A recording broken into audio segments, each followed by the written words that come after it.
Hey guys, Waddler-D here. This is something I'm trying out. I don't know if it's going to be something that's going to be regular 1 week at a time basis, either once in a while, or this could be the first and last time I do this. But I'm just trying something out and getting off, or pretty much venting some things about LPing. And I was thinking, guys, how do you guys feel about blind LPs versus non-blind LPs? For instance, it's pretty much not having any knowledge versus having some to too much knowledge about the game. That sort of thing is kind of the biggest thing I've been thinking about today. Is because I just recently completed my blind LP of Kirby's Dream Land 3, and I have a very bad feeling about the last few parts of the LP. I feel like I was really not with it, and I feel like I can't go back and make it up anymore, because it's like, fuck.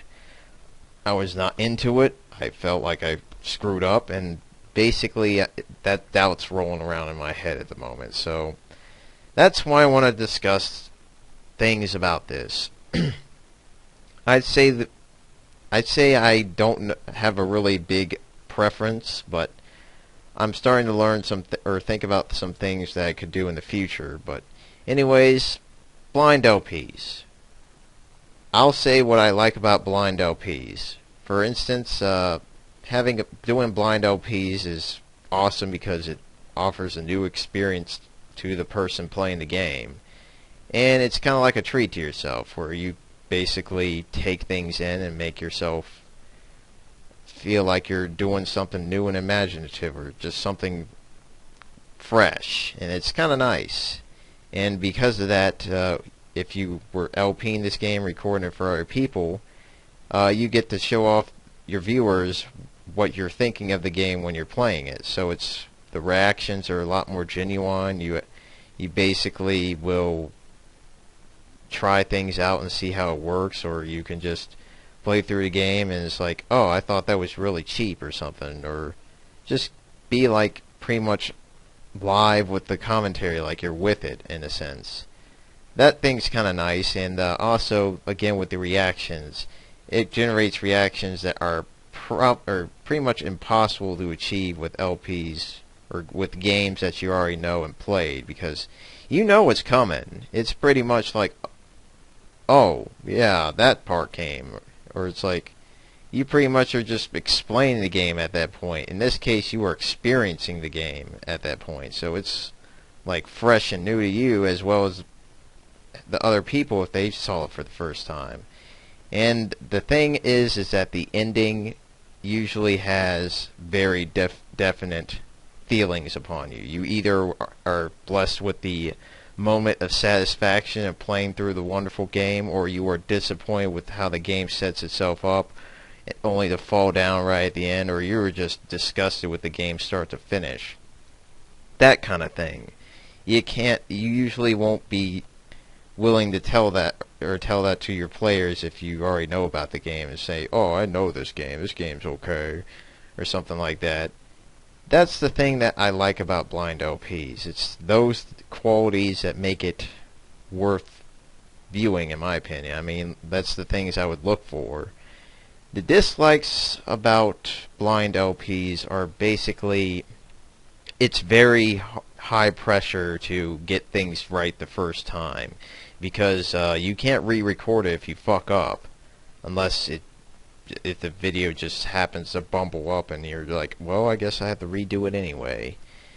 And let me tell you, when you have to redo things in a blind LP, it can be challenging, because it's like you know everything at that point, or at least you know that portion of the game, and it's like, well, I can't really show that how I feel about it now. It's just like, oh, I know this was cool, blah.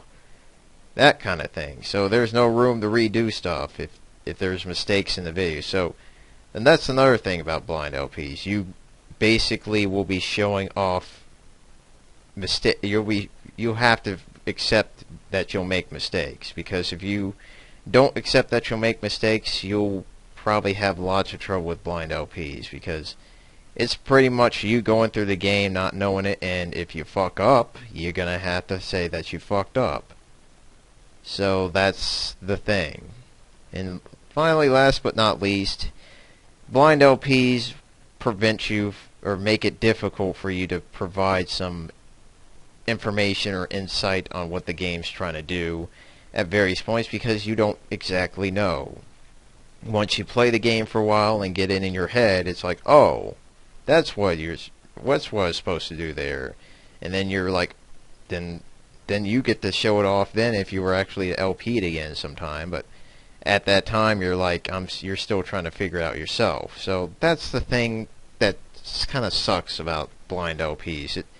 While you're able to show off how you feel about the game right then and there, it doesn't allow you to explain the game in full, if you are that kind of gamer or LP or whatnot.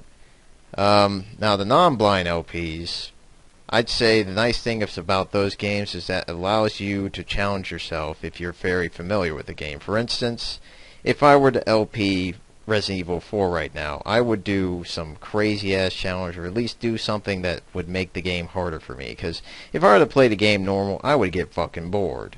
If I were to do something like a no merchant run, or even more surprising, like a pistol only run, that would be more interesting, because it would be kind of new to me, but at the same time I would be able to explain things to you. So that's one of the nice things about non-blind LPs. You can do something that most people might not expect you to do.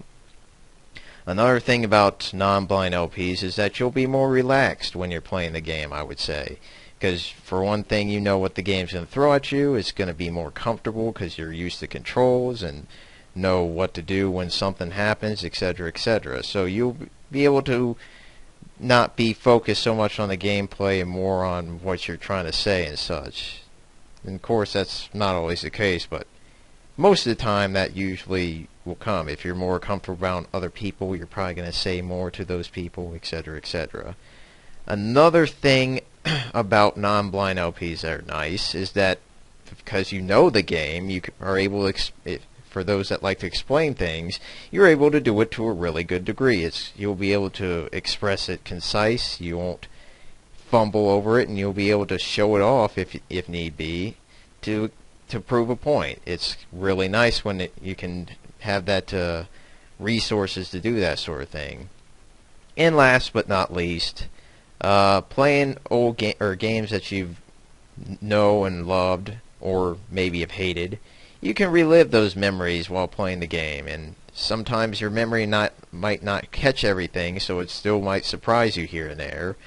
But it's just the fact that you were able to kind of just say, oh man, this is fucking nostalgia right here. So that kind of thing. That's the thing that's really nice about those non-blind LPs.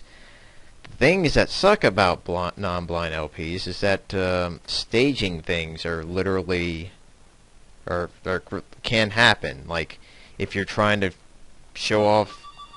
Oh, thanks, phone. Hold on just a moment. Sorry about that. But yes, things I would dislike about non-blind LPs.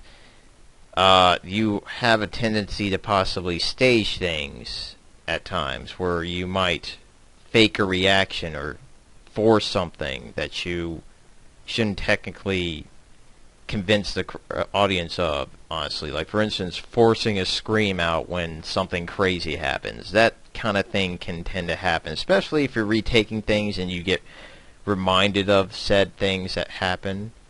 And it just kind of sucks when it kind of comes off awkward. Another thing is that non-blind LPs will make it pretty much impossible to capture those genuine reactions to certain things. Like, for instance, looking back at Kirby's Return to Dreamland, there was one part in the game that fucking brought extreme joy to me. It was like, oh my fucking god, you did that. You just did that game. And if I were to play the game again, don't think I could give that same reaction again. That's pretty much another thing about the thing that I don't like about non-blind LPs. You can't get that kind of thing again.